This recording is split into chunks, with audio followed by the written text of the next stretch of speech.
we're seeing positive leasing momentum across Asia Pacific and in a number of sectors. During the quarter, we've seen a revival in requirements among banks and insurance companies. And I thought what was interesting this time around was that news coming from that sector has been quite negative, focusing on the struggles of the banks. But then for the region, the impact has been quite positive.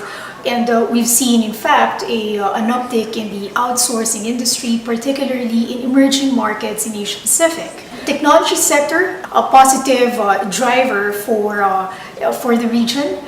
We've seen the new tech sector take up a significant amount of space this quarter, and if we were to look at the last 12 months, the volume of activity is actually the highest in 5 years. Now, is this a repeat of the tech boom that we've seen in the late 1990s? Well, this time it's quite different, because what we're seeing here in Asia Pacific is that the new tech companies that are setting their footprint, establishing their presence and expanding their footprint, is that they're publicly traded, they're profitable, and have they've been in operation for quite some time and have some kind of track record. Now, the other thing that I would like to add is on the political side. I think having just the political risks in India and Indonesia off the table has helped those markets. We've seen deals being executed once again after being stalled prior to election time. On a country level, most of the mature markets still remain very tight. Tokyo posting the lowest vacancy. Although the country, actually, Japan, has been barraged with negative news in terms of the impact of the consumption tax hike, what we've seen is that Japanese companies are actually standing firm, and companies still proceeding with their expansion plans. And in fact, a lot of the large transactions we've seen during the quarter demonstrate that.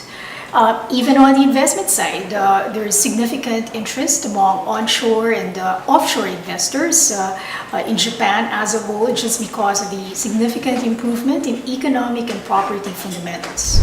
So Singapore has been topping the charts as well. Prime rents in the city-state rose the fastest among mature markets in Asia Pacific. They're actually at their highest in the 3 years, and comparing the rents here with the rest of Asia Pacific, they're now the second highest next to Hong Kong's Greater Central. I thought what was interesting, like comparing to 12 months ago, rents in Singapore CBD were about 30-40% lower compared to Hong Kong, and but today, the differential is down to 25%. Looking at the emerging markets, the growth story remains intact. Southeast Asia remains a hotbed of activity, and we've seen a commensurate rise in investments as well. In China, we continue to see healthy leasing activity, but it's a little bit different on the investment side.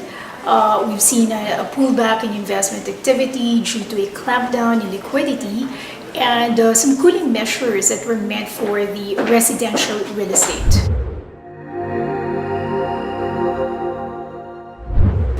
Looking ahead, we continue to see the same confluence of factors could weigh the outlook, and these are like stagnant Europe, geopolitical risks.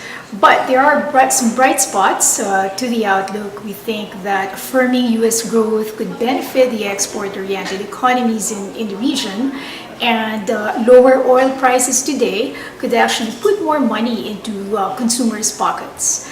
Now, so overall, this backdrop we think should be positive and sustain the continued growth in the leasing and investment markets in the region.